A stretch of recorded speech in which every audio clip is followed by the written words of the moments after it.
வணக்கம். செல்வகுமாரின் மாலை வானிலை ஆய்வறிக்கை. அதிகாரப்பூர்வ வானிலை அறிக்கைக்கு இந்திய வானிலை ஆராய்ச்சித்துறை அறிக்கையை பார்க்கவும். 2024 டிசம்பர் 23 திங்கட்கிழமை மாலை அறிக்கை. வானிலை அமைப்பு: வங்கக்கடலில் உருவாகி தமிழ்நாட்டுக்கரை வந்து விலகி சென்று யூ-டர்ன் போட்டு தமிழ்நாட்டுக்கரையை நெருங்கி கொண்டிருக்கூடிய நிகழ்வு நெருங்கி கொண்டிருக்கிறது. இது 26ஆம் தேதி தான் கரை கடக்க இருக்கிறது.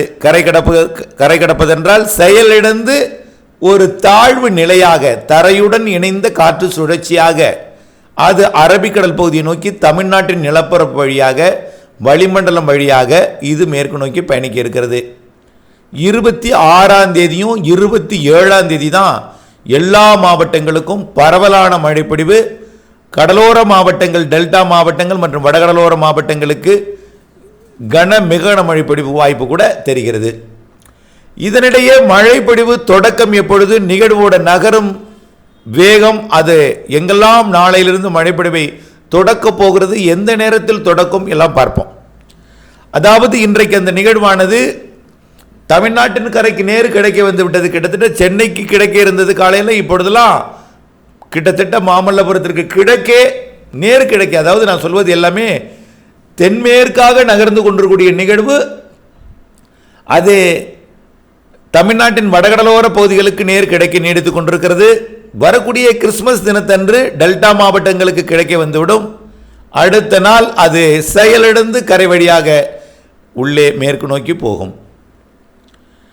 இது நாளை, அதாவது 24ஆம் தேதி செவ்வாய்க்கிழமை மதியம் மழைப்பொழிவை சென்னையில் லேசாக மிதமாக தொடக்கும். லேசான மழையாக நாளை தொடங்கலாம். அப்பொழுது அப்பால் தான் இருக்கும். சுமார் 300 கிலோமீட்டருக்கு தொலைவில் தான் இருக்கும். நாளை மறுநாள் வரைக்கும் கூட நெருங்கி கொண்டு தான் இருக்கும். ஆக நாளை திருவள்ளூர், சென்னை, செங்கல்பட்டு, விழுப்புரம், புதுச்சேரி, இந்த புதுச்சேரிக்கு வடக்கே நாளை மதியம் லேசான மிதமான மழைப்பொழிவை கொடுக்கும். பரவலாக அல்ல, ஒரு தொடக்கமாக ஆங்காங்கே தான் கொடுக்கும். லேசான மிதமான மழைப்பொழிவாக. பொதுவாக இந்த நிகழ்வுக்குள்ள வரக்கூடிய காற்றோட தன்மையை நீங்கள் புரிந்து கொள்ள வேண்டும். ஏற்கனவே 17, 18, 19 தேதிகளில் வந்திருந்தால் நிறைய நீராவியை கொண்டு வந்து கொண்டிருந்தது. எந்த சிஸ்டமுமே இல்லை, எல்லா நீராவியும் இதற்குள் வந்தது. ஆனால் குளிர்விக்கும் காற்று கடலில் குளிர்வித்த காரணத்தினால கடலில் பொழிந்து விட்டது.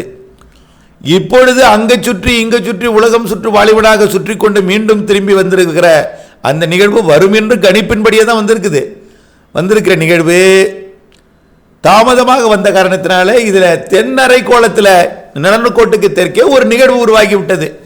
அது தென்னரை கோள நிகழ்வு, அது இங்கே வராது. அது மடகாஸ்கர், ஆப்பிரிக்கா பகுதியை நோக்கி போகக்கூடிய நிகழ்வு. அது உருவாகியதன் காரணமாக என்னாச்சுன்னா, நிலநடுக்கோட்டுக்கு தெற்கிருந்து வரக்கூடிய வெப்ப நீராவி தமிழ்நாடு மழைப்பொழிவிற்கு நீராவியை இந்த நிகழ்விற்கு கொடுக்கவில்லை. அது மட்டுமல்ல, தென்சின கடலிலிருந்து வரக்கூடிய நீராவியும் சுமத்ரா தீவு பகுதியில் உருவாகியிருக்கூடிய நிகழ்விற்கு திசை மாறி இருக்கு. சார் என்ன சார் இப்போ மழை பெய்யாதா அப்படிங்கல, மழை பெய்யும். அதோட குணத்தை புரிஞ்சுங்க எப்படி இருக்கும்னு.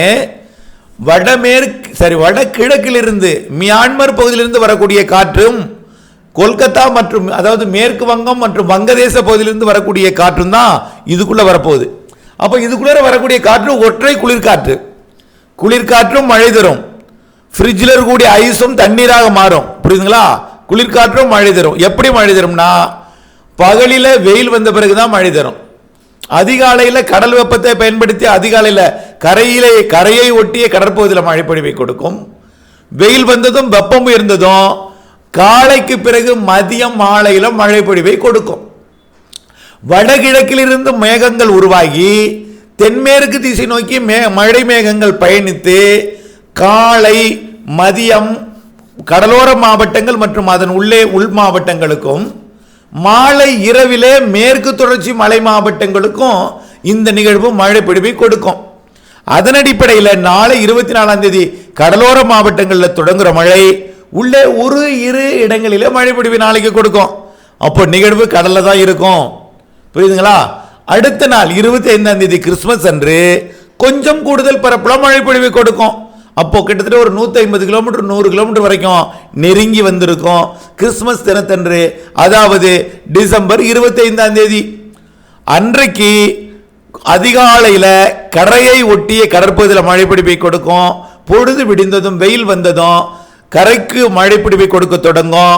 காலை 11-12 மணிக்கு டெல்டா மாவட்டங்களுக்கும் டெல்டா மாவட்டங்களின் உள்பகுதிக்கும் வடகடலோர மாவட்டங்களுக்கும் வட உள்பகுதிகளுக்கும் ஒரு மதிய வேளையில் கிறிஸ்துமஸ் அன்று மழைப்பிடிப்பை தொடக்கும். அன்றைக்கும் மழைப்பிடிவு மிதமாகவோ சற்று கனமாகத்தான் இருக்கும். அதுவும் வட கிழக்கிலிருந்து தென்மேற்கு நோக்கி மேகங்கள் போய்கொண்டு அப்படியே போய் நீலகிரி மாவட்டம் வரைக்கும் அப்படியே கன்னியாகுமரி வரைக்கும் உள்ள மேற்கு தொடர்ச்சி மலை வரைக்கும் மழை பொழிவை கொடுக்கும். ஆனால் 24ஆம் தேதி மிக குறைந்த பரப்பிலும் 25ஆம் தேதி 24ஐ விட சற்று கூடுதல் பரப்பிலும் கொடுக்கும். ஆனால் அது அனைவருக்கும் கொடுக்காது. இருக்கவே இருக்கு 26 27ஆம் தேதி மழை பொழிவு. அந்த நிகழ்வு அந்த நாளிலே நிகழ்வானது கரை ஏறும் பொழுது செயலிழந்து அப்படியே உள்ளே நுழையும். உள்ளே நுழையும் பொழுதும் அதில் இருப்பது குளிர்காற்று தான். வெப்ப நீராவி என்பது சுமத்ரா தீவு பகுதியை நோக்கி தென்சின கடல் வெப்ப நீராவி திசை மாறி இருக்கிறது.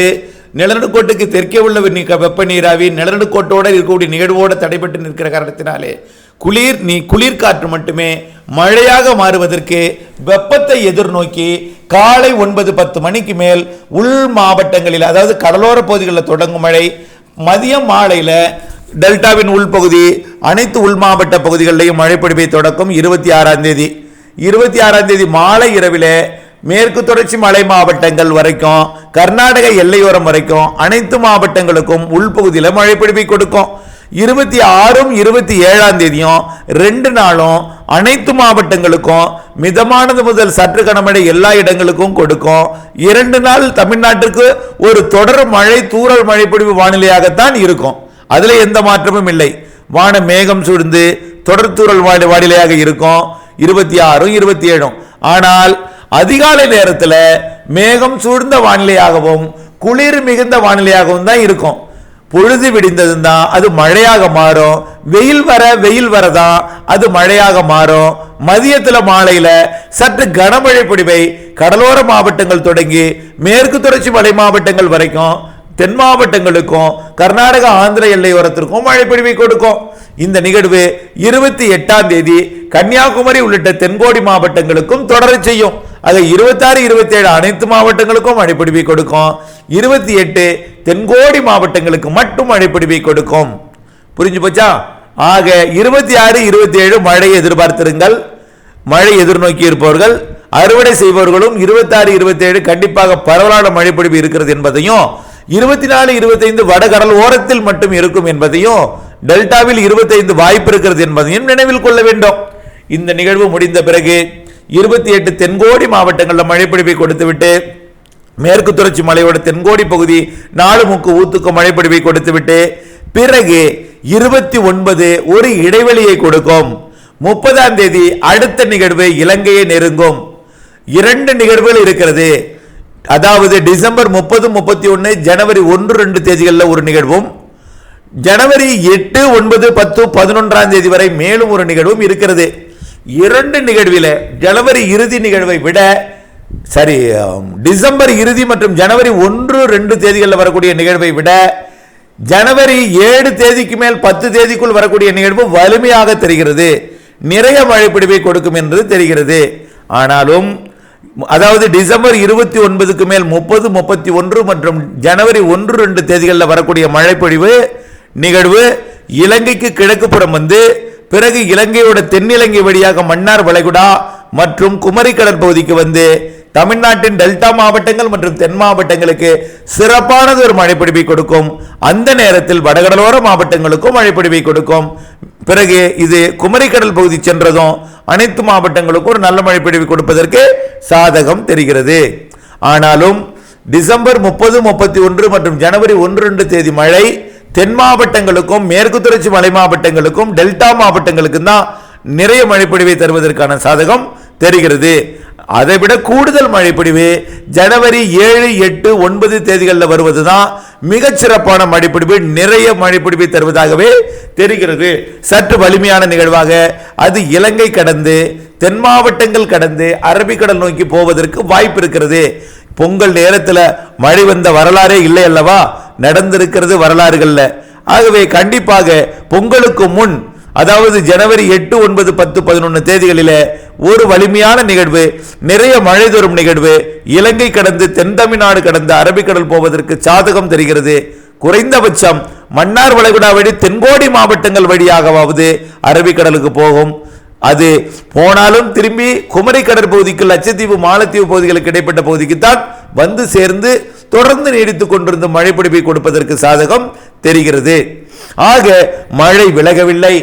நிகழ்வு விலகி சென்ற காரணத்தினாலே ஏற்பட்டக்கூடிய இடைவெளியை தவிர நிகழ்வுகள் இருக்கிறது. வரக்கூடிய நிகழ்வு வந்து விலகியதும் அடுத்தடுத்த நிகழ்வுகள் தமிழ்நாட்டிற்கு, குறிப்பாக இலங்கை மற்றும் தென் தமிழ்நாடு வழியாக பயணிக்கும் பொழுது டெல்டா மாவட்டங்கள் மற்றும் வடகடலோர மாவட்டங்கள், உள் மாவட்டங்களுக்கும் மேற்கு தொடர்ச்சி மலை மாவட்டங்களுக்கும், கண்டிப்பாக டெல்டா மற்றும் தென் மாவட்டங்களுக்கு நல்ல மழைப்பொழிவை அடுத்தடுத்த நிகழ்வுகள் டிசம்பர் இறுதி நிகழ்வும் ஜனவரி 1, 2 வார நிகழ்வும், அதாவது 7 10, 11 தேதி வரைக்குள்ள நிகழ்வும் நல்ல ஒரு மழைப்பொழிவை கொடுக்கும் என்பதில் மாற்றமில்லை. புரிந்திருக்கும் என்று நினைக்கிறேன். சரியாக புரியவில்லை என்றால் இரண்டாவது ஒரு முறை கூர்ந்து கேட்டு திட்டமிட்ட பணி செய்து வானிலை அப்டேட்ஸுடன் இணைந்திருந்து பணி செய்திட அன்போடு கேட்டுக்கொள்கிறேன். நன்றி.